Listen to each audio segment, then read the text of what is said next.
The following content is intended for a mature audience only. Viewer discretion is strongly advised. Boom, boom. We're on British Bears, coming to you from another land. The British Bears Show, another kind of fan.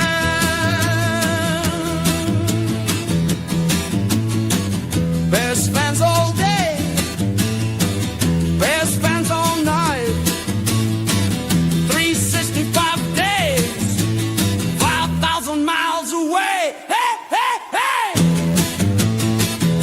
The British Bears, the Irish Bears, the German Bears, the Polish Bears.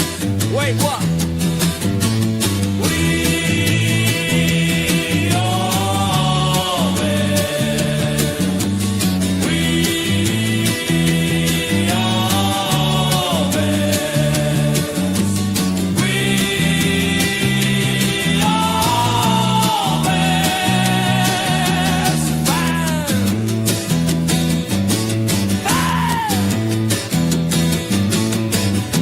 The British Bears. The British Bears. Welcome to the British Bears. Welcome to the British Bears Show. And now your hosts, C-Dub and Jason UK Bears. Hello. Well, guess who's back? I know it's hardly the Oasis reunion tour, but I have come back after a week of being lost in the desert of NFL football, Chicago Bears, loneliness, and I was just thinking, what am I doing? Why am I not talking Chicago Bears with my mate Jason, and also getting to know Dave Bears UK? So I'm back. I don't know what happened in my head, but I'm back, and I'm really glad I am, man, because the Bears are absolutely flying after that victory over the Philadelphia Eagles and beat them 24-15. But yeah, I'll go around. So how are you, Jason? I'm good, thanks, mate. How can you not be good after that, eh? Victory Tuesday again, 5 in a row. Let's go, baby. I like the Victory Tuesday vibe, and and how are you, Dave? So now you're a bit of a regular now on the show. You must have been on the show. This must be like your third or fourth time, I'd imagine. Yeah, when can I put my invoice in? Well, Jason takes care of it. I'm an orphan, so we don't use invoices or paper trail, Dave. Yeah, I thought so. I thought that might be the case. Me and Jason can have a chat later. Yeah, it's more like I'll see you around the corner about a dog. But, it's been great watching you, mate. Thanks, Armando. The podcast and getting used to doing it, and getting to know you through the text, especially through the matches, which is really cool. And just seeing the pictures of you just getting wasted over the last weekend at the Rock and Roll Festival that you went to. That were a good shout, man. I was quite envious when I thought I could do a little bit of a do. But it's I'm glad I'm back. So glad I'm back. And it were just two things. I will go on, but there were just two things that were what made me just think, what am I doing? Why am I missing out? And the first one, Jason, the kind words Jason said last week, and also it was a comment by Brummy Bear going, "Where's Mr. Watson?" I just thought, what, why are you doing this? But anyway, I'm here. Let's get it going. I know it nearly sounded like I'm hearing a queer then, didn't it? That's where that sounded a bit weird. I'm not, but there's nothing wrong with that. But that's how it sounded, didn't it? That chat. We're here and we're queer. So mate. So let's rock and roll and get into the Eagles game. Let's start off for the chat. I always forget, man. So please say no to the chat before we go on for one. Shit's getting real now with number one seed. There's a lot of people in here, which is great to see. Thanks for joining us, everybody. Relentless Mikey, Chicago Bears 1985, Crimson is in. Armando and Patty are there as usual. Great to see you. Edan Davis is here. Steve Rogers. That was me. That Bears Country. I'm logged in as Shorty. Lee Bruin, of course, another British Bear fan over here. It's good to see you, mate. Squeegee. Anyone else? Shorty's there at the start. Good to see him. I think that's it. Everyone's a repeat, unless there's anyone else I've missed you. But yeah, if you're there or not, if you're typing in anything in the chat or whether you're just watching, listening, whatever, I think that's it. Yeah, good to see you and thanks for joining us. Welcome to the British Bears. Yeah, that comes in from me as well. It was sort of not only having a chance to talk football together with you boys, but also to see what the people and the kind people in the chat say. So yeah, then let's crack on, man, about Chicago the Bears offense. And also as well, I think a lot of people forget how bad the weather was regarding the wind. The wind, on that game. Because I watched the play back today. You brought me back from the depth, mate. You were my calling voice. Talked him off the ledge. Yeah, a few ledges. But like when I were initially watching the game, I didn't really take that in as much as I should, and I watched it again today, and it was so noticeable how bad the wind was.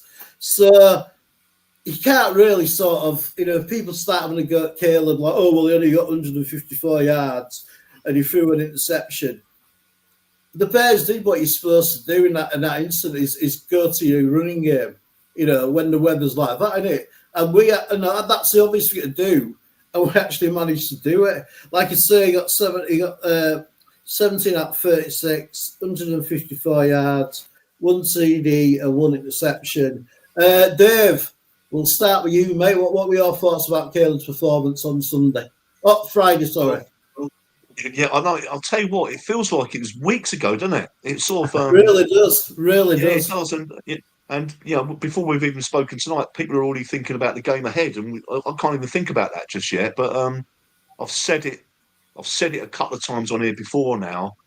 When no matter what sport you're playing, if you're the away team, your job is to get the home crowd quiet, the home crowd against their team. And my God, our offense and defense both did that, because I'm not quite sure how early on into the game, but the boos were coming from the crowd, weren't it? Very early. And I think that really set the tone. How shit are their fans? How shit that, like, they were 10-9 down, and they were booing like we were beating them 40-10. You know what I mean? Like, I kept thinking, and I'm not a booer. I don't believe in booing because I just think it's just negative, unless it's like the refs or the opposition. But I don't like boo out. What's the point? It's just fucking negative energy, and it doesn't help anybody, does it? Not when you're only 1 point down. Yeah, and I totally agree with that. And you know what? The moment I first started hearing the first lot of booing, that's only going to give our team the positive energy, because that means we're doing something right. And when it comes to Caleb, well, I know you're going to talk about it later, but that pass that he put into Komet for that touchdown, my God, in windy conditions like that, it was fucking beautiful the way he drilled it through. And Komet, and I think, I look, Chris, you hit the nail on the head. The weather was awful, and Caleb, he did want to throw the ball now and again, but the offense played it perfect. Absolutely. Shall I step in? Please do, Jess. Yeah, brilliant. I know. Well, you're right. They ran the ball 47 times versus 36 pass plays. Interesting little fact as well that every game that Caleb's below 50% completion rate, we've won. Just FYI, I think it's like 7 of them now, 6, 7. So yeah, there you go. It was a game for running the ball, wasn't it? I think, and Jesus Christ, did we run the ball? A couple of times, Caleb, I think was it 3? I remember the receiver slipped over coming out their break. I think they slipped, and there was a couple that sailed. There was some accuracy issues, probably maybe affected by the wind, because it hasn't got any corners, their stadium, has it? So someone was saying, like Greg was saying it yesterday, that the wind just whips around there like you wouldn't believe. I've had it before when we go to a soccer stadium, is the ones that have got no corners, that aren't the complete bowl all the way around, the wind just sort of whips around them and through them. So, we didn't need to worry about the passing game when we're running the ball down their throats like that, which is something, we'll talk about, man. Woo. Yeah, Lee, stats for nerds, by the way. Yeah, exactly. And I'm a nerd. I love a stat. But I still love the eye test. That's my thing. But I want to go back to a quick comment Lee said earlier, which is, where is it? Yeah, this podcast is the modern day equivalent of his first day as a typo. It was first down, wasn't it? First down newspaper that used to get on a Tuesday, wasn't it? It wasn't a Tuesday as well in the UK. I used to get that every Tuesday and get all the results and all the stats and all that. Regarding the first down newspaper, I actually had my picture in it twice. Oh, did you get it? Once, well, they did like this is 1990, and I was 17, and I was playing for the under-19s at the time, and they did like a piece on each of like the junior teams around the country, and they had a picture of me running with the ball against the Manchester All Stars. That's who we were playing, and then the second time is when I picked up the award for like the Leeds Cougars senior team. Their running back got the most yards, and I like picked up his trophy at like one of the British finals, and they're all looking really weird because I was like 16, and the guy who actually won it was like black to start off with, and he looked like a pretty shit house. So all these people going, "Who the fuck's that dude?" So I had his shirt on. So I used to get first down religiously. I had like all like the paper out, just like because it was so good with the British coverage. Yeah, exactly. And Booker's right. Only stat I care about is wins. I don't give a rat's ass about completion percentages. Yeah, that's all that really matters, isn't it? Ultimately, I just like stats because I'm a bit of a geek like that, and I just find them interesting because it tells you stuff. There's so much to look at in the game. But anyway, that's for later. You all know about that. But yeah, offensively wise, Caleb's got stuff to clean up, but he still makes plays when they're required, doesn't he? And I think, yeah. I mean, sorry, mate. What are your guys' thoughts about this sort of? Because one of the sort of biggest gripes against him at the moment is these sort of off-target passes, especially ones what are a bit of a length. What are your guys' thoughts on that? And do you think it'd be something what he's going to be able to improve? You talking about Caleb? Yeah. You know what? I think I don't know. I watched it again today. I don't think he had a bad game. I just think every game at the moment is we're coming up against different situations, different lineups, different problems, and with Ben Johnson or whoever's talking to him on the sidelines these days, they're just getting around. They're just getting the way to find a way to win. And I don't know. I think Caleb's developing very nicely, and I didn't come away from that game on Friday thinking he had a bad one. I don't know. Well, I don't know what you guys think about that. What do you think, James? It's still only the 12th game of this new system with Ben Johnson, so we know it's a complex system. We know there's a lot of motion going on. It's still early days, and I think. Again, you just got to try and keep patient. Think of how many other sort of superstar quarterbacks didn't start their career on fire, So we just got to worry about him running the offense. And like I say, God knows what it's going to look like next year, man. You got to think as well about all the bullshit he had to go through last year. Them crap coaches, he wasn't getting coached right. He wasn't getting films to do right. They probably weren't working on his mechanics or anything like that. And it's like you said, Jason. It's like he's on a learning curve, and but the thing is, regardless, he's on a learning curve, and that to me is constantly going up. But at the end of the day, he's a fucking winner. He's got winning bones in him. Do you know what I mean? And I can't remember the last time a Bears quarterback gave me that sort of confidence, where you feel like we've got 2 minutes left and we need to get a drive to score to win a game. Well, he's proven he can do that multiple times this year. And I don't think so, especially Fields and Trubisky, I never felt they had that sort of in it. They had that sort of in them. Do you know what I mean? And man, it was just awesome. I mean, he just did what he had to do, and with the conditions, I just hope people don't look at stats and go, "Oh, that's really shit." But anything else you guys want to talk about regarding Williams? I just think the way he's go on. I'll go, mate. And then you can. Yeah, no, okay, thank you. I think I read or heard somewhere today. Did Eberflus get sacked this time last year? It was. Yes, it was on New Year, wasn't it? Just the day after New Year. It was not New Year, Thanksgiving. Sorry, it was Black Friday. After Thanksgiving, because it was a Thanksgiving game where he let the clock run out with a timeout in his pocket, and we should have won that damn game That's in it. Detroit. Yeah, and you know what? The culture, the dynamics, the attitude, the passion, the team bonding has totally changed in 365 days, and we got ourselves a winning team. Caleb's leading that way. Oh, definitely, mate. Exactly. And you might have seen that. There's a meme going around, a picture. There's someone zoomed in on his face when he stepped out onto the field for our last fourth quarter game-winning drive. He had like a grin on his face. It's like this is his moment to go, and that's just what he does, isn't it? It seems to go into this sort of mode when he needs to go and do a game-winning drive, man. And it's just he thrives in that pressure. I think as well, when you're having to do a drive like that as well, it sort of limits your choices anyway and what you can do. So you can sort of probably really focus on, because obviously if you need yardage, you're going to have to throw the ball at a certain depth and length and stuff. But the kid's he's just got, and also as well, his escapability, it's just insane. How he can see a, defender from from behind him. And it's just, I just think he just brings really good positive energy, and I've been a fan of his since he's joined the Bears. Really, I've always thought, excuse me, this kid's got a bigger upside than Fields who we had before, and it's just everything's got a good tempo. Where I could when I saw Fields live against the Vikings a couple of years ago at Soldiers Field, and everything he did, Fields was slow. Like, even just how he walked between huddle, there was no juice, there was no juju, you know what I mean? And I just feel like Caleb's got that, but he's also got the ice veins. Isn't that his name now? The Iceman. Is that the name? Oh, yeah, Matt. Yeah, too right, mate. Fucking hell.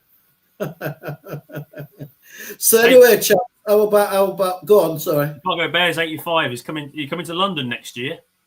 Who is he? Who is Chicago Bears 1985 though? Who is he? Do we know him? We don't. I don't know if we do. I think he's been in the chat a couple of times, but but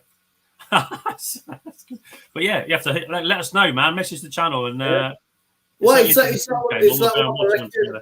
What are they reckoning the Bears are going to be playing in London? I've heard a rumour about being in Ireland next year. I think it might have been you, Dave, who said Ireland. Yeah. I've got a couple of Irish lads who have been hearing whispers over on the Emerald Isle.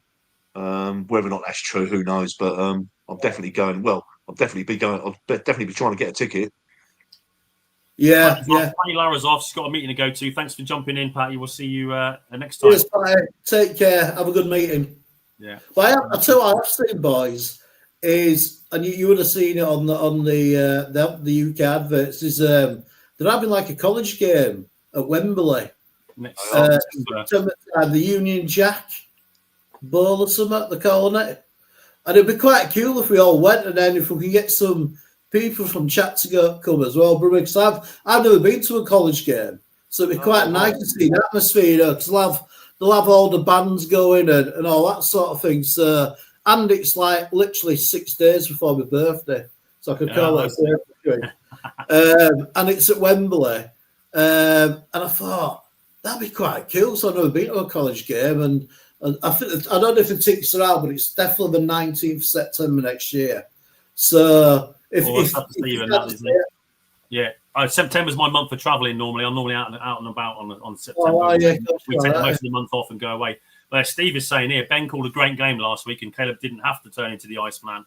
He didn't have to, did he? It was just garbage time touchdown to bring the score closer for Philly.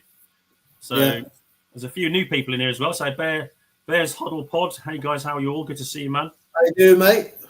And there was someone else too. I can't remember who it was now. But yeah, thanks for jumping in, folks. Robbie's on fire. He's getting some good stuff in there. Go on, mate. Sorry, mate. Yeah, let's move on to that Russian attack, man. The legendary commentary. He's another Brit. He's another English guy. Oh, good lad. The UK Bear. If you got your own, is it like he's got his own podcast? Bears Huddle Pod. Yeah. Well, mate, come on the show, or we'll come on. One of us will come on your show.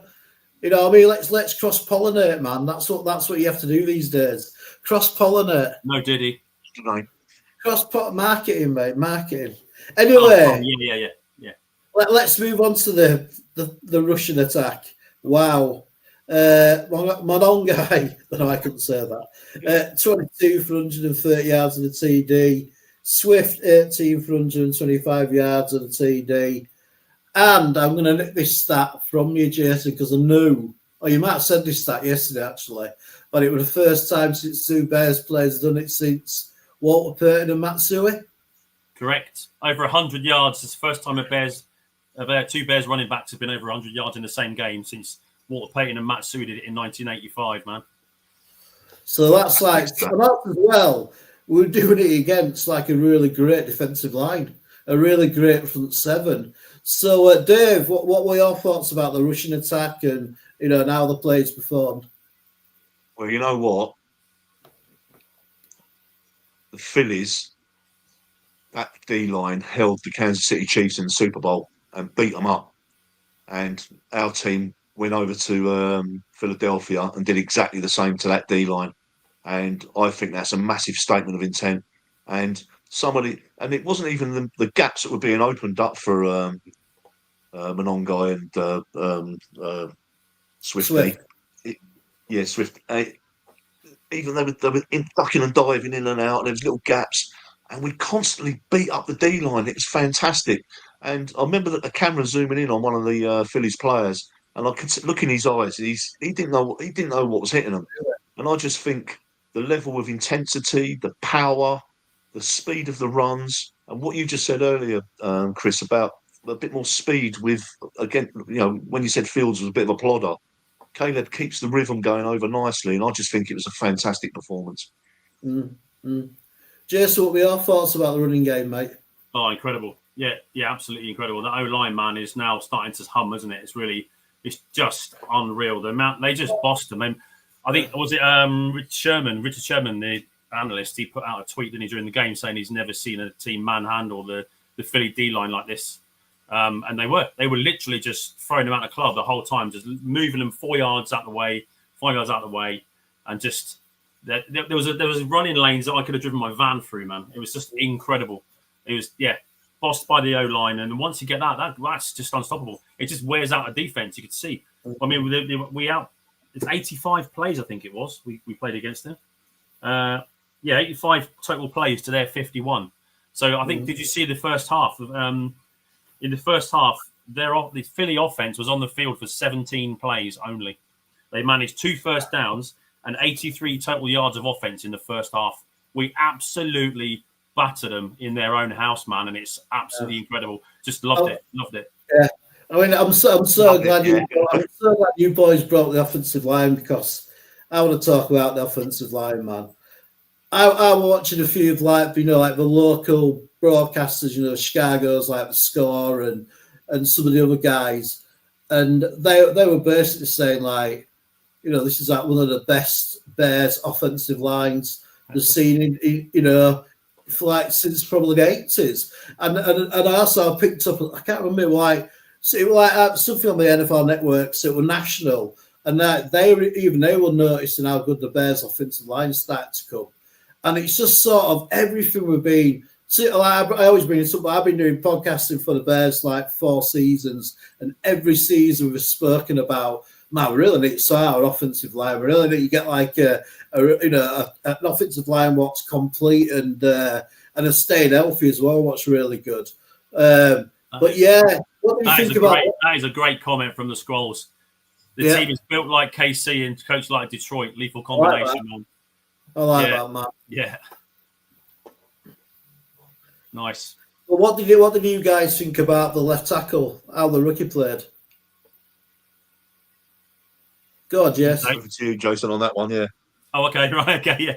Well, he was in last week, wasn't he? Because Theo went out. He was in last week, yeah. He was in all this game as well, yeah. So they did say he was fit, but actually Theo Benedict only had 2 snaps on offense and 4 on special teams. So they obviously like what they saw from Trapillo last week when he only gave up 1 pressure, because that's when it started. I thought that was when it started to look good, was last week, because I think people were kind of underestimated Pittsburgh a little bit. But they went into that game with their D line. I think their defense was 3rd in sacks in that, coming into our game with them week before last. And they had 1 quarterback hit all game. That was it.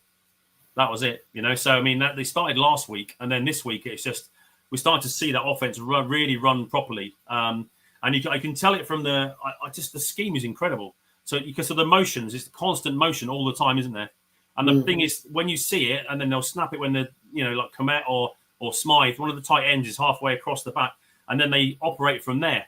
And the thing is, I totally get now what they're saying in terms of making the same thing look different and the different thing look the same. It's just they do the same motion, and they come out with a pass, and then for Swift's touchdown run, I think it was Komet Komet was on the left, Smythe was in motion, and they both ended up looping round, and I don't think anyone got near Swift until he was in the end zone because they just created this hole. They burst through the line and then just like opened this lane for him. So, man, it's unreal. So I think it's the fruition of this scheme. Caleb's starting to operate it really well, and the guys have just gelled, didn't they? This lost offensive line has meshed so well now, partly due to the fact they're staying healthy.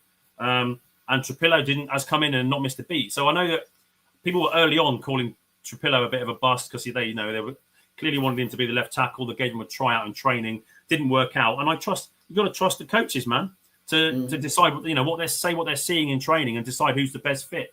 So at the minute, the job's his, I guess. But I think he had a couple of pressures this time.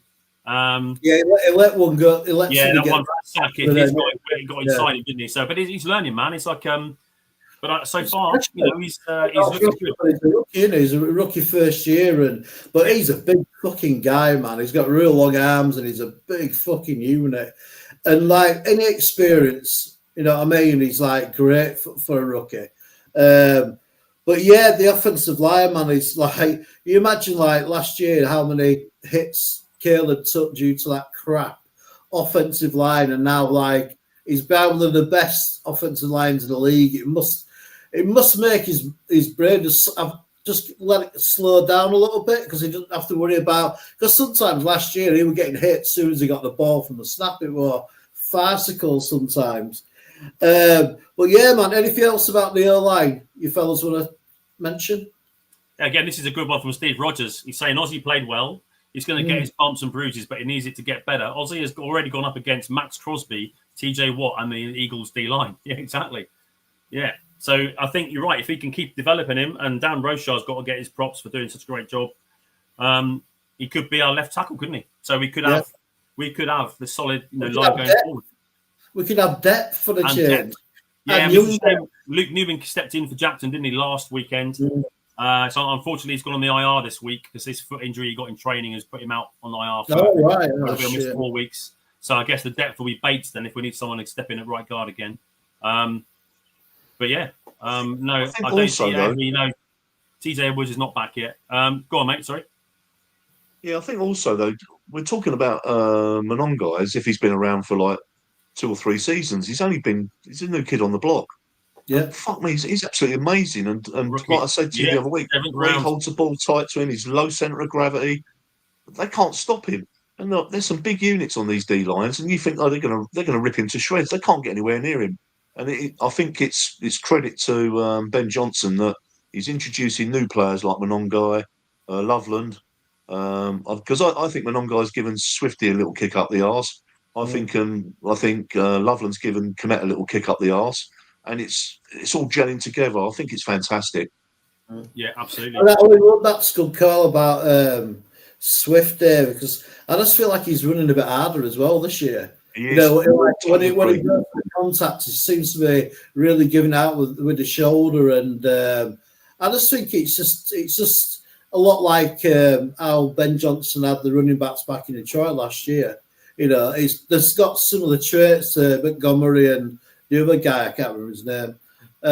So it's just really good for the offense, isn't it? Bit more versatility. But obviously, with a bad wind, there were nobody got like outstanding yardage when it comes to the receiving game. Komet got 3 receptions, 36 yards and a tutty. Burden, I'd say a Burden the third man. I do like him after he gets the ball. That guy, man, he can deal it out to a defensive back. I love it, man. And he's like, all the way through this year when he's played, it stood out to me. I like that. He had 4 receptions, 33 yards. I think Loveland's starting to get a bit more in the game, and he seems to be getting a lot more receptions. And he had 3 for 28, more 2 for 17. and Adunze 2 for 8 yards. Fucking hell, man, that's a terrible stat, isn't it? 8 yards. That's like a British and American football game from the 1980s, that, a receiver stat. But what were your guys' thoughts about the receiving corps? We know the weather was against them. They weren't going to get too many throws. So I'm not too upset. I'm not focusing too much on that. I think it's a totally different game. And the Bears adapted to the weather. They adapted to the situation.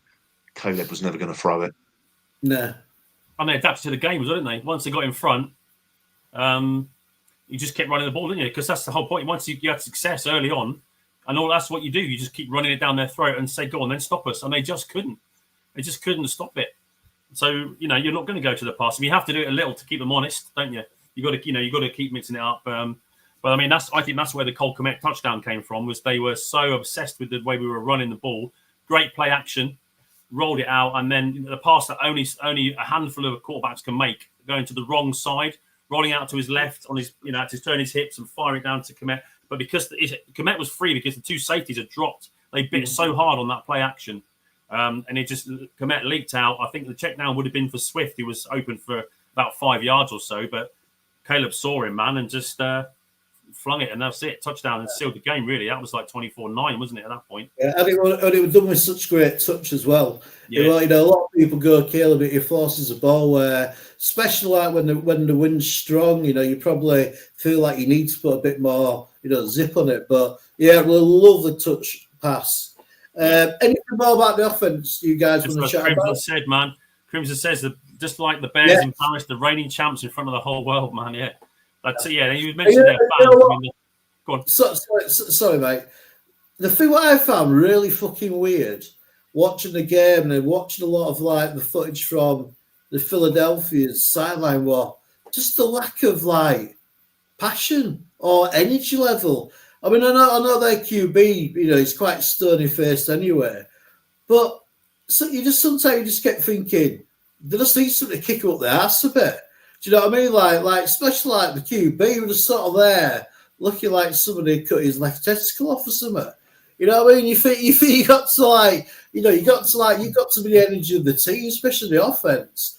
I don't know if it was just due to like how their crowd behaved and that had like an impact on how their team. But I've never seen a team that flat in a long time. Too right, Bruja. Too right. But I've never seen a team that seem to be like ridiculously flat, even worse than when we were against the Ravens. So cool, man. Let's kick on to the defense. 2 takeaways again. Briscoe had 5 tackles and 1 assist. Bayard had 4 tackles, 2 assists and 1 interception. And Wright had 4 tackles, 1 assist, and he had 1 forced fumble. Jason, what were your thoughts about the defensive performance on Friday? I think it was a bit of a strange one. They just seemed to shut them down without actually there wasn't a huge amount of pressure. I think we only had, it wasn't much in terms of pressure. No sacks, of course. I think there was only one handful of QB hits. Without sort of like really producing like massive plays and like the sacks and whatever, we just stifled their a brilliant game plan. Just stifled their offense and just couldn't get them moving because they got threats, man. And we saw that AJ Brown had a decent game. He's had, 8 or 9 catches, 110 odd yards and 2 touchdowns. They're still loaded with talent. I mean, we know Saquon Barkley. I know he's not having his best season, but he can take it to the house any minute. It's like he's still one of the best. He had 13 carries for 56 yards. Yeah, exactly. And he'll have a starting linebacker playing. Yeah, I know. Well, that's the thing with the defense. I don't know if you meant. I just saw it yesterday. Was that there's only, I think it was 5 players that played the whole every snap on defense. It was the 2 safeties, starting safeties, Brisker and Bayard, and Gardner Johnson played every snap on defense too. So they were using him as that sort of filling in. I think they played a lot of diamond, a lot of nickel packages. So he was constantly in that sort of slot in the box, around that sort of area. I know they brought him on a couple of blitzes, but it was just really efficient defense. Sorry, they just shut him down without any, they didn't let too many big plays out the bag. Just effective, man. Effective defense. And takeaways again, man. Takeaways. Oh, just we just steal the ball, don't we? It's just unreal. Yeah. So yeah, Crimson, like we doubled. Hurts only had 1 interception all season. He's now got 2. We doubled that for him, and a fumble. What is it with these great quarterbacks in the NFC? Was it Jaden Daniels who had a pick and a fumble too against us? Yeah. When we beat them when he was fit, and they were 3-2, so a winning record. So we broke Washington like they did to us last year. Yeah, definitely, mate. Yeah, they've gone like that, certainly. Dave, what were your thoughts about the D, mate? Yeah, going back to what you said earlier, Chris, there's something not right with the Phillies, and I can't put my finger on it. But what one of the guys says on the post there about the Bears crushing their souls, and that's how I felt with our D line. They were just, they didn't actually sack the QB, did they? They didn't get to him. No. But he always looked like he was being rushed. He always looked like he was not feeling it, or he was under pressure, and it was just the pure intensity of the D line. And, even, Brown's a good player. We know that. And we were watching him. He did have a decent game. But you know what? I wasn't worried by him. A couple of times I think, something's going to give soon. Something's going to give. The Phillies going to get through us. They're going to get the home crowd back on track or back on their side. But it just never happened. And it was just absolutely pure pressure. Yeah. Some decent coverage as well. It was like, it was just... it was great. Obviously, great to see Gordon and Johnson back. So we could be getting healthy just at the right time in terms of the back end of the defense. Jason, how did you think Jalen Johnson played? He looked a little rusty. He got beat, didn't he, on that sort of turn from that by Devonta Smith. So yeah, he looked rusty, but that's what you want in game. Getting game time. He'll be back. He'll be back to his best, I think. But hopefully next weekend. So it's just good to see him back, man. Yeah, my sort of thoughts about the defense is the D line played exceptionally well. I think that was like one of the best games they played, and it's like you guys said we didn't get sacked, but I just think to stop somebody like Barkley at 56 yards is that's outstanding. And we just sort of closed down the centre of their offense, and. Like I say, we keep them takeaways, and Wright keeps getting his. That was a cool play, man, because that were on the push tush, wasn't it? Yeah, Bromley's got it. Yeah. And we stopped the runner and got the fucking ball off him as well. Fucking awesome. Yeah. To be fair, where the camera was, you couldn't see actually what Wright was doing. You could see something was happening on the other side. And then it wasn't until you got the reverse camera angle how he just actually tried to rip it out of him. It was fantastic. Brilliant. Yeah.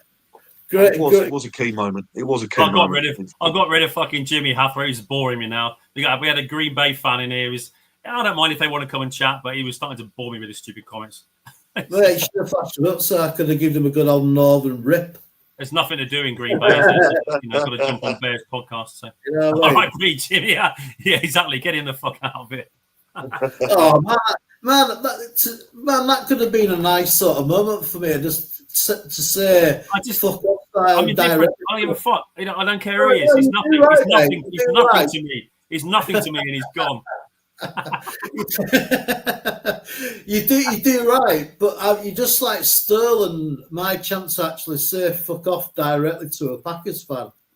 So, but you do right, man. Like. Oh, they remember the Philly fans. Lee Burry, Haffer is playing with Don Burr in Mum's basement. Yeah, I mean, I've got like my new nickname for the Packer fans now are cow shaggers, because there's got to be a fucking lot of cows about for all that cheese we made, so they get called cow shaggers from me. That's my new one for the Packer fans, cow shaggers. You get people saying like. Sheep, don't they? I don't know, man. Yes, Brewhall, exactly. Well, they asked him previously about the push, because obviously it's such a big thing. And Dennis Allen said, we got a plan for that. And maybe the plan was just, that was it. It's just a great play. And I've got a feeling, because I saw, I think the Bears launched, they put a short out, didn't he, with that moment? And I think he's mic'd up for the game. It sounds really like Nashawn Wright was mic'd up. So I look forward to that one. But he makes plays, man. The lad makes plays. He's going to earn himself a contract, whether it's here. We don't know whether it'll be here or not next season, because our DB room is stacked. What But was still on about though? He could take Stevenson's place. someone's saying that. Yeah, I still don't think Steven. I think Stevenson still. Strips is in the house. Yeah. Crimson says, I hear a lot of Philly fans calling for the tush push to be banned. Yeah, well, the thing is, if we can just stop it, we might have shown the league a trick now. If everyone else starts doing that. I mean, what are your thoughts about, regarding banning the play? What do you think they should ban it, or do you think they should just? It's not illegal play, is it? It's not illegal, so it's not like they're doing anything illegal or cheating. It's not illegal. It's not illegal. But if you look at it closely from the close up, there's a very good case for it saying that the guards are usually offside or they're jumping. It's very difficult to run it legally, properly. So I know, so I don't know, whatever. I think the NFL dislikes it because it's quite an ugly looking play. I think it is a bit of a risk. I mean, I don't. I can see why, from a safety point of view, you might want to, if you imagine because if the defense gets a big enough push, and then you got the two big guys behind the quarterback, and they're jamming that quarterback into the D line properly, aren't they? So I don't know. Maybe I don't want someone to get seriously injured, but I think that might be what stops it. But we'll see. But yeah, anyway, if you can stop it, then whatever. Because I think they probably. What was hilarious, man, was also that I think saw some afterwards. Some of the Philly fans were trying to scream forward motion. They stopped. Forward motion was stopped before the fumble. But you can't have it both ways, man, because that's how you like to work it. It's like do one.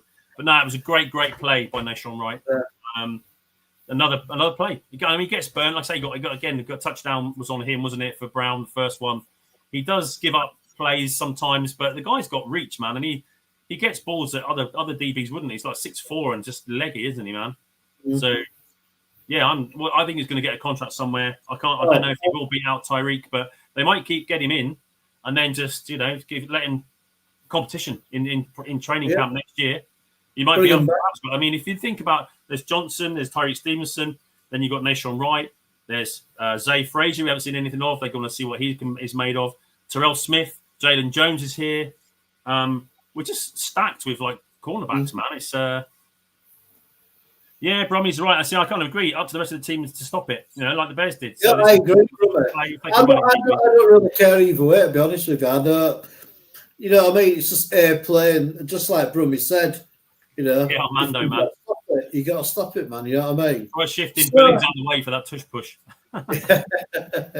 So one of the things I got me thinking about the game as well is the coaching.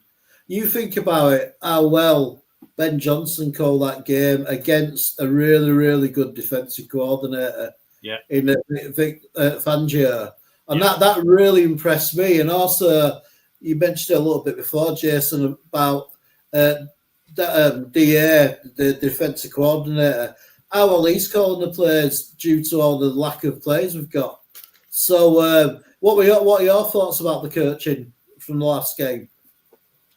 Yeah, just brilliant. Out-coaching, didn't he, I think? Yeah, you can't put that sort of points up against the Fangio defense, or there's some that yards and control the game, because we just obliterated his game plan. It's like they mentioned it on the broadcast, didn't they? They said that they know his tactic is what he tries to do. He's like, try and run it, and then he lures you into his trap. But he said it, and we just literally ran through it. So I did think with the scheme, the way the offensive line has now got it, Caleb's running it so well.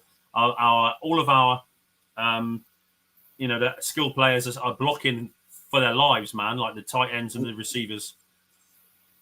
Man, it's just they're using it so well. And then the offensive line is playing and just opening the holes. And so I think he did just out scheme him, really. They had no answer. Our coaching teams just getting the Chicago Bears ready for each game.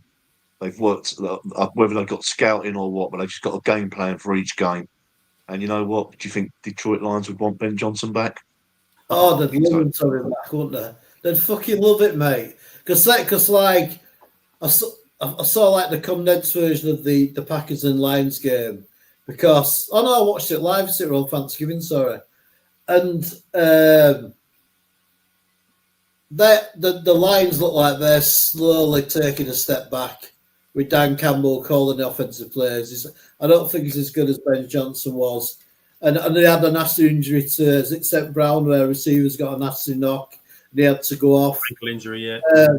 But also we got a coach, lads, who feed the people of Chicago. Yes. Top off in the after-game celebrations. The Wiener Circle again is feeding free hot dogs to the people of Chicago due to the Chicago Bears, and I was quite surprised he did that. I didn't think.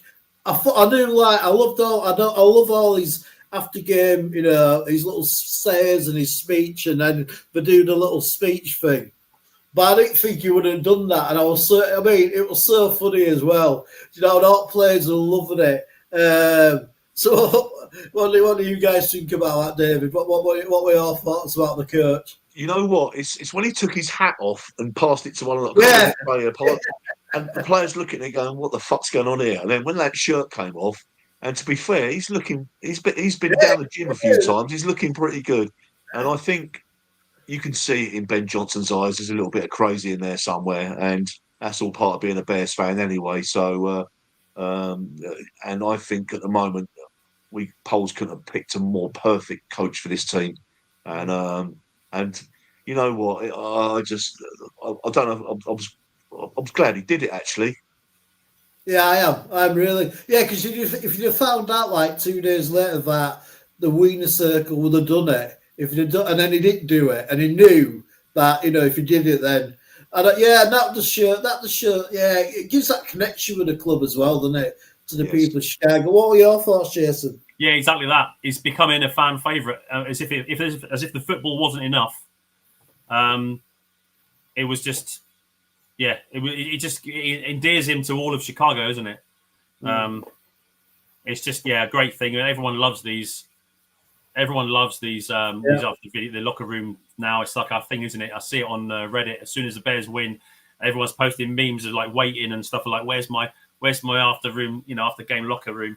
Well, apparently the speech he says it's something what his coach used to say at his high school, because he played quarterback. So it's come all the way from like the days when he was at high school. It was his high school. Yeah, his high school coach used to do it. I've seen the video. I think they might have showed it on NFL Network sometime. But it was his high school coach used to do it, and he carried it. He liked it so much, he just thought he'd bring it to the Bears. So, man, you can just see how much the team love it. They're pumped. It's just building a culture, man. And I think it is a great thing because he knew what was going on with it, with the Wiener Circle and the fans, and it just shows as well that how different American and British sports are. Now, do you remember about 2 or 3 years ago in in an FA Cup round 1 game, and a guy got sacked because he was eating a pork pie or something behind the goal, and it turns out he was one of the coaches. Yeah, I'll have to Google it, but he was caught on camera eating a pork pie, but he was being paid by the pork pie company to eat it, and the club sacked him over it. I'll try and find out for next time I'm on. But it was hilarious, and then and the fact that he did it, and it's good advertising for not only the club, it gets in all the media, and you know what? A lot of people, when they see me walking around with my Bears top on, the Bears are getting more high profile. They've always been high profile in our circles, but little things like that where it's being filmed and sent around the world, on the internet and on other television networks, and it's all positive. It's all positivity. I don't even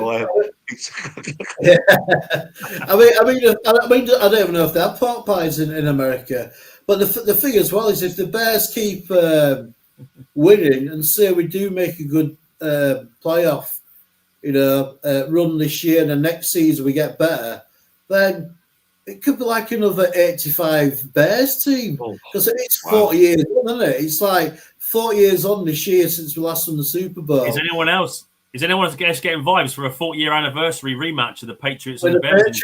I do, yeah. That's what I was thinking. It's a long way to go. I'm not calling it, but I just hey, who knows? But cool. So, Jason, this is one part of the show I have missed. Is your stat bomb, mate? So if you'd like to fire away and blow our football minds. All right. Is he going to do it with his shirt on or off? Only if you're going to promise me some free food. Fine, fine. You're not going to get any free food from the up north, mate. We can't do up north. Don't give anything away, do you? Right, let's do this.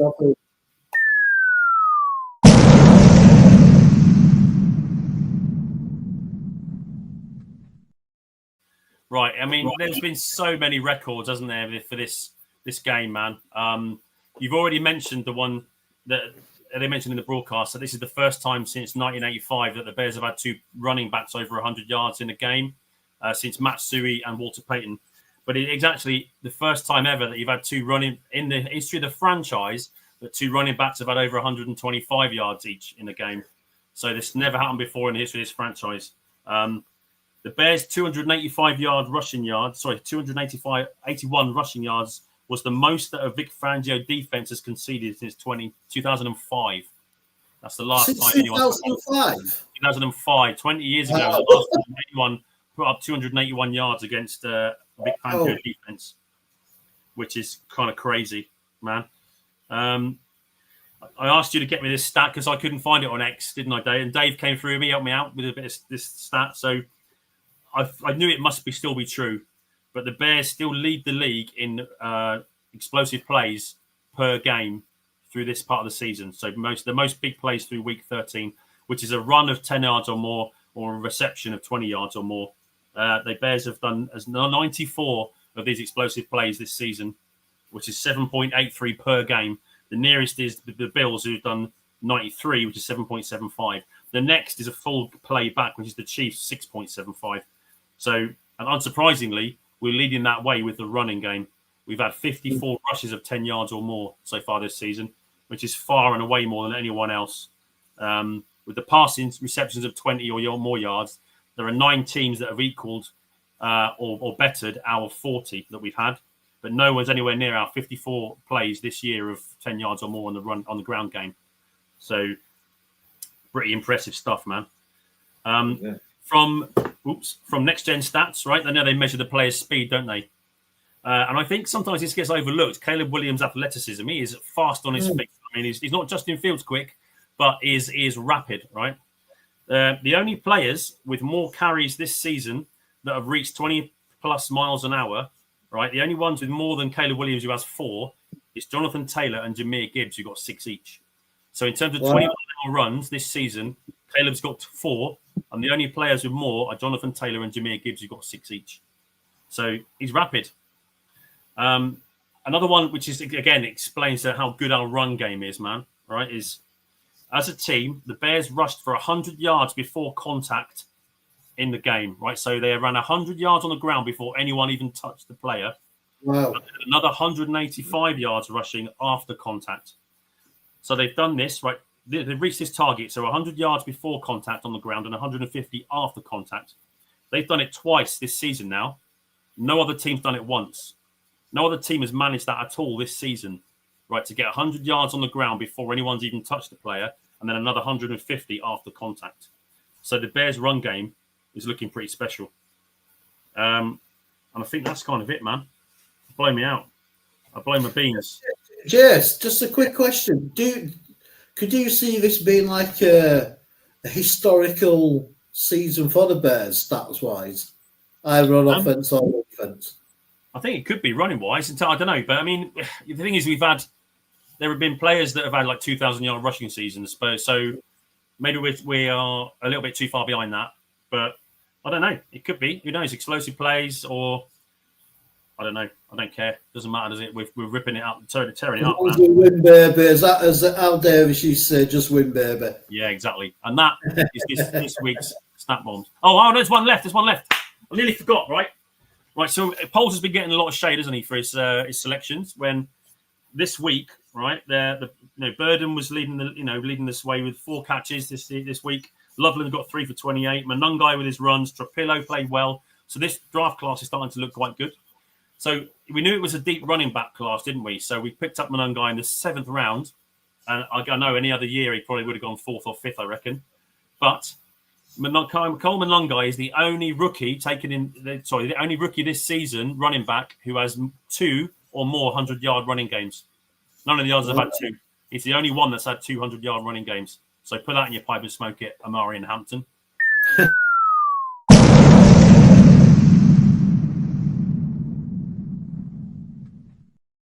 Well, he's a player what you've been championing all season. I can remember we were in pre-season, you were championing the guy from drafted, Luca. man. I The looked at Scarlet his tape. Knights.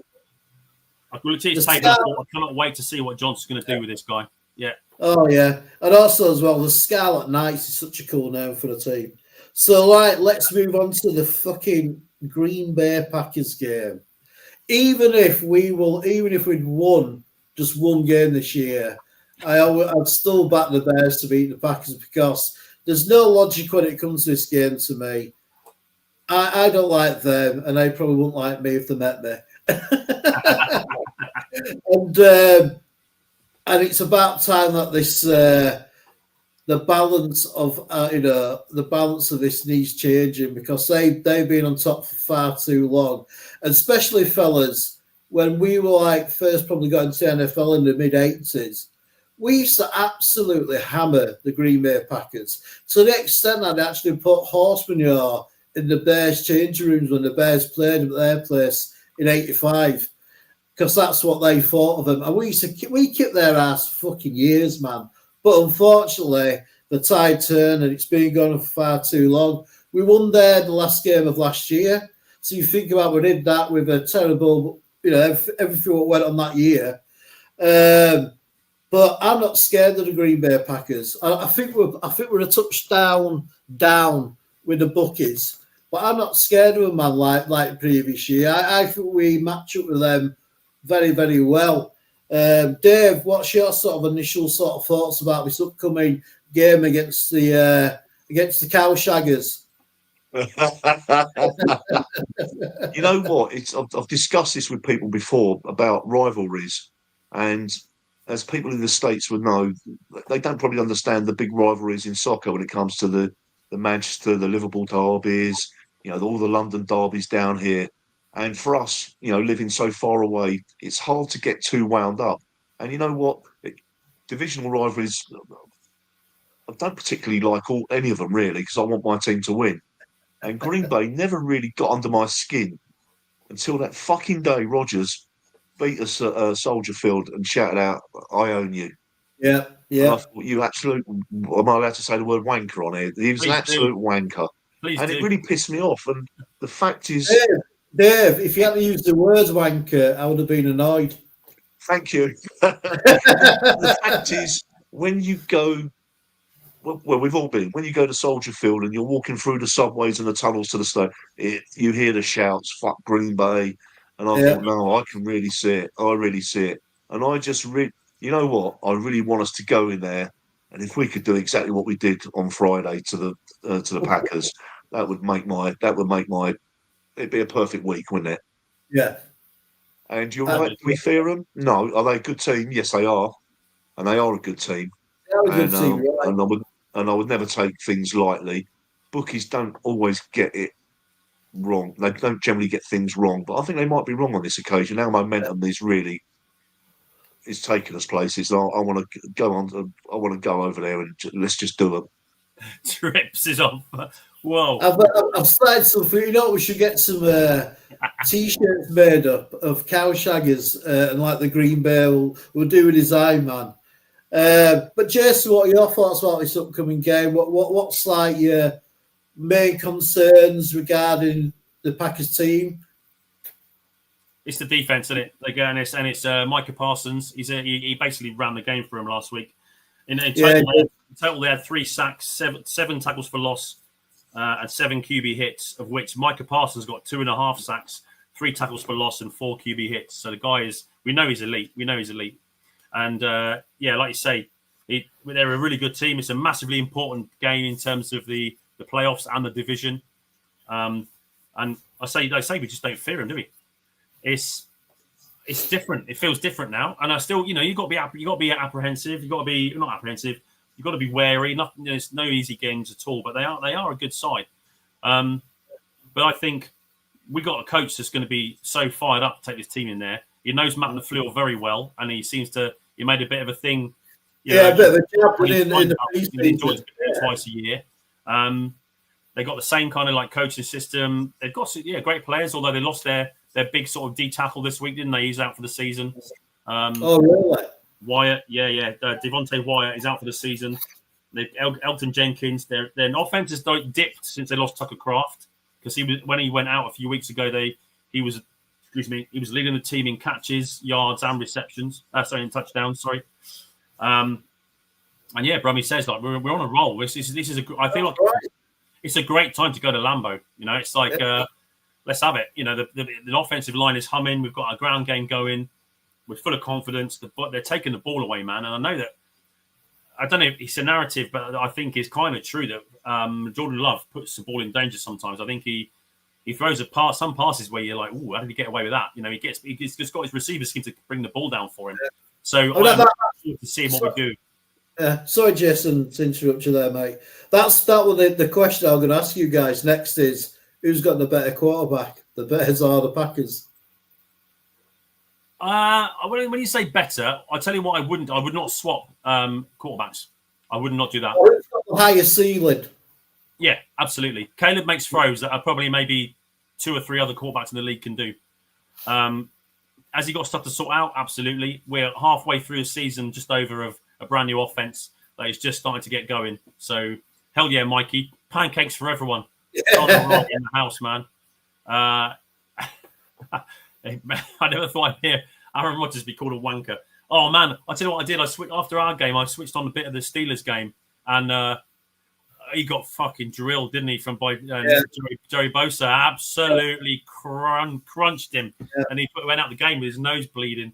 And for half a second, I thought, oh, I felt sorry for him. And he was on the floor like that, and I thought, no, fuck him. It's Aaron Rodgers, man. So with his and it's like all days and like, oh, he's in pain. I thought, fuck that guy. He absolutely nailed him, didn't he?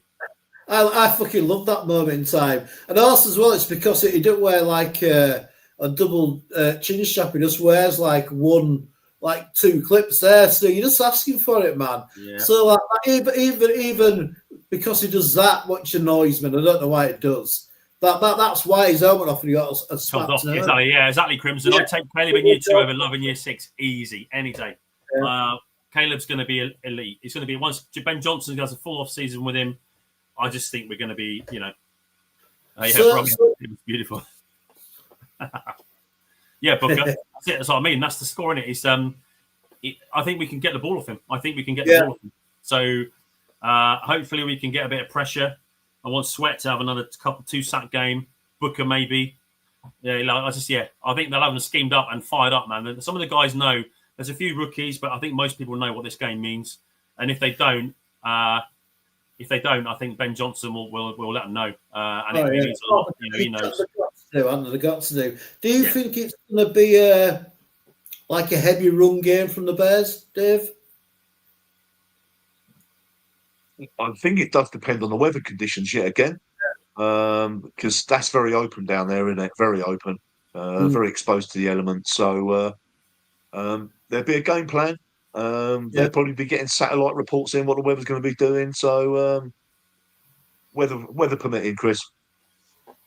Yeah. What do you think, Jason? I think it will. I think we'll try it. I think we'll just see, because I think that'll be part of the game plan to deal with Parsons, is to run at him. Because that's often the way to neutralise an elite pass rusher, isn't it? Just fucking double team him, get your big guys on him, and just push him backwards, or sometimes even just guide him around it. If you can if you can make him over pursue, if Ozzy can get his big long arms on him and just lead him around the back end, and we'll see, man. But absolutely right. Lee Bruin says it, running his bench thing. That's what he bases his offense on. Yeah. And while we're getting it rolling, we'll keep it going and see what happens. But they'll have a game plan. You're right, Dave. The weather, it's going to be super cold. It's going to be. I think is that what you're saying? 21 degrees. 21 Fahrenheit is the maximum temperature. What the fuck does that mean? That's below freezing. Well, 32 is. Shut up. 32 is freezing. 32 is freezing, mate. 32 is 0 Celsius. All right. So I've never really about a high temperature about -5 Celsius. Wow. And it's going to get dark and cold. I don't do the American bullshit. It's not because I'm too lazy to figure out the conversion. That's all it is. So it's going to be a cold one. Yeah. So we're used to it. We're used to it, though, aren't we? That's the thing. We're used to it. It's not like it's It's not like it's Miami coming up there or the Rams or something. We are used to it. Well, we played in a snow game already as well this year. So cool. Anything more you chaps want to bring up regarding the Packers game? I'm going to predict another turnover for Nashon Wright. Right. I'm going to say, because it's another one I could have put in my stat bomb, right? We got him from the last place he was at was the Minnesota Vikings practice squad, wasn't he? That's where he was last That's season. right, yeah, that's right. Nashon Wright is responsible this season for 8 turnovers by himself with interceptions and fumbles. The whole Minnesota team has 11 right now. Wow. So, let's, I say he's going to get a pick, but I think, we're going to turnover differential, as we know, we're leading the league by a mile with plus 17 for it. I always like to share this one now as it's something of interest to us. The Packers are plus 4. They've taken the ball away 11 times and given it away 7. So, I think we're gonna give them a game, man. We're gonna, they got that ball. So everyone they said that goes into the game in one interception, like they did. We did it to Jaden Daniels. We did it to Jalen Hurts. We take the ball away. That's what we do. Yeah. So I mean, as well, we just won our statement game against the Super Bowl champions, and people in a lot of people's eyes, the Eagles are better than the Packers. I mean, for me, obviously I'm concerned about Parsons. I'm quite concerned about Love. I mean, he got four touchdowns against the Lions. But I just think if we can play in a similar style like we did against the Philadelphia Eagles, then I think we're in for a shout. And like I say, I ain't fucking scared about the Packers anymore, man. Really, fuck that bullshit. Do you know what I mean? Like, I'm watching J-Hub and Cap, and they're on about, they showed a clip of ESPN Milwaukee, and it was their sports guy, and he was basically saying, the Bears aren't for real, they haven't played anybody, the Packers still this and that, and all that. I just kept thinking, you fucking wanker, you fucking cowshagger. We'll show you, mate. So, prediction times, brothers. Jason, no, I'll go first, and then no, Jason, you go first, because you always hate doing it, so you can get out of the way. Bears 74, Packers nothing. Go on, we'll go with that then. Oh, that sounds like a rugby school, doesn't it? It does, doesn't it? And suddenly lost really badly. Come on, Jace, give us a score. Right. So, I haven't given my rankings, really. We are still, doing pretty well on offense. Their defense is pretty good. It's top 10 in all categories. Yeah. Their offense is sort of middle of the pack, so nothing higher than a 10th in points per game, 13th for passing, 16th for rushing, 13th overall. So that doesn't scare me. Their offense has got, as I say, tailed off after they lost Tucker Kraft. I'm gonna, so let me see. What am I thinking? We're gonna run the ball. We're gonna have a lot of possession. We're gonna wear them out, and I would say we're gonna win 27-17. Ooh. What do you reckon, Dave? I think it's going to be similar score to the Eagles game. So around the 24-15 sort of range, around that sort of. So there or thereabouts. But Bears win. 100% Bears win. Yeah. I reckon I'm going to go, I don't know. I'm thinking sort of 24-21 to the Bears. I don't know. I can either see this game being really exceptionally tight, but I can also see the Bears as blowing them out. I don't know why, but I don't know. I'm thinking pretty close, 24-21 to the Bears. Because like I say, we're the team who's the first seed in the NFC, not the Packers. We're the team that won. How many games won in a row now? 9 or 8?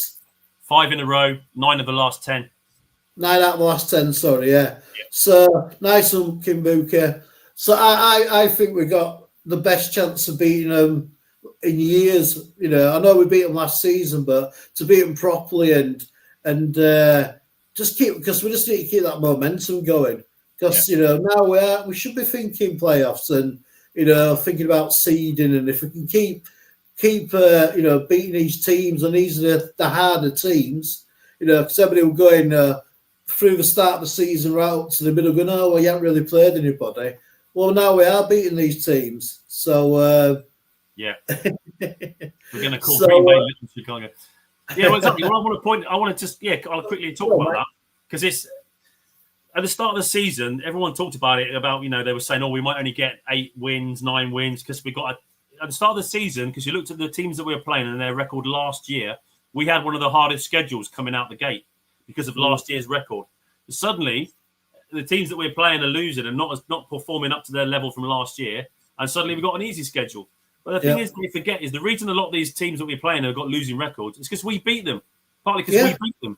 So, and now, yes, we've got a really tough schedule. This is going to be the gauntlet. I love it. That's what gets me excited, man. We're going into it with momentum. We're getting players back healthy, and I trust our coaching staff 1,000%. And it's never been a better time to go into Green Bay and just give them a lesson, man.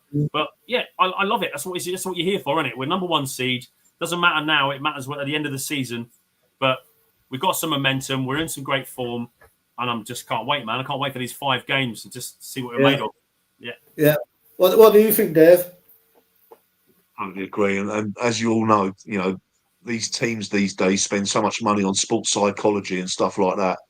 And getting a victory against the Packers, the psychological turn that could bring not only to the players but to the fan base as well, because we're going into their stadium with a belief, and I'm not quite sure how many Chicago Bears fans will be in the stadium on Sunday, and I'm sure plenty have got tickets, so the atmosphere could be really, really good. When people say, I know Aldo, he's been to a game at Lambert Field, and he says, it is something you should experience. It has got its own particular atmosphere. But I know I'd probably end up getting kicked out or something. That's right. You fucking cow shaggers! Cow shagging bastards! But yeah, I mean, I agree with a lot of you boys said, man. I feel like the momentum's there, and we're getting the breaks, and it's like what Coach John said, like, we should be playing his best football in December, and we seem to be doing that. We're just hitting form at the right time. So yeah, man. So anyway, I'd just like to say, Dave, it's been great to finally talk to you, mate. Fucking great. You're a part of the teammates. So anytime you can get on when we're doing a show, get your ass on, mate. You're a part of the show as much as me. Well, no, you're not really, not yet. Not yet. I'll do my best. You're still in your rookie period, He's got the shirt, man. He's been here for 3 weeks solid, so it's. You know what I mean? He's got his rookie side, but no, Dave, you've been absolutely great, mate. Every show you've been on, and I'm so glad I finally had a chance to have a good chat with you. And same again with you, Jason, man. It's just I don't. Anyway, we won't go on about it, but I'm so glad I made the decision. It's all about me. At least giving you shit now in the chat. Yeah. It's all about me, mate. You know what I mean? I started this goddamn show. I didn't bollocks that way. Get yourself on the show with us, and then you can give him some shit properly. Yeah, come on, Lee, please do. But well, we'll wrap the show up, man. So it's been great to finally talk to you, Dave. It's been great to talk to you again, Jason. And we'll just leave it with a big fat bear down. Before we do though, whoa. Let's have a massive shout out to everyone in the chat. Sorry, mate. Oh, sorry, chat. Yeah, thank you very much. Yeah, everyone in this chat, just thanks again for showing up. We love chatting Bears over here, and you guys make it extra special. We love it. And yeah, let's just all keep enjoying this season, man. And let's see where we end up. And I'll make a promise to you now, Chris, if we get to the Super Bowl, I'll pay for you to come down here. We'll get a flipping travel lodge, all of us, and we'll go and watch the game in town together. Yeah, I'll be up flat, but you'd have to pay me. So let's do it, right? I'd come down flat, mate. I'd come down flat. Don't worry about shit. Brilliant. Anyway, cheers to you guys. Cheers to everyone in the chat. So when you're ready, we'll finish with go on. I was going to say we could go to the purple turtle in Reading. I've been to the purple turtle, Dave. I had a mate at Reading Uni. We were about 1993, run about a long time ago. But that would be a really good idea. But yeah, have a think about the college game as well. If anybody fancies going to that college game in September, the Union Jack Bowl or something it's being called. But great show. We're all sort of saying the Bears are going to win. It's fantastic to be back. And like you said, Jess, let's just finish off with that big fat bear down. Bear down. We are bears. We are bears.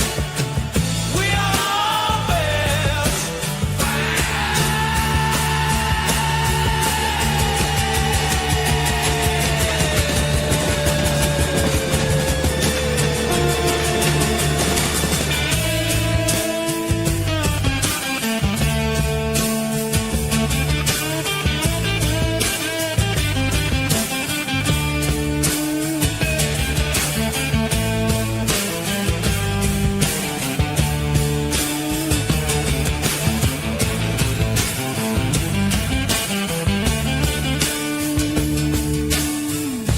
The British Bears. The British Bears. The British Bears. The British Bears.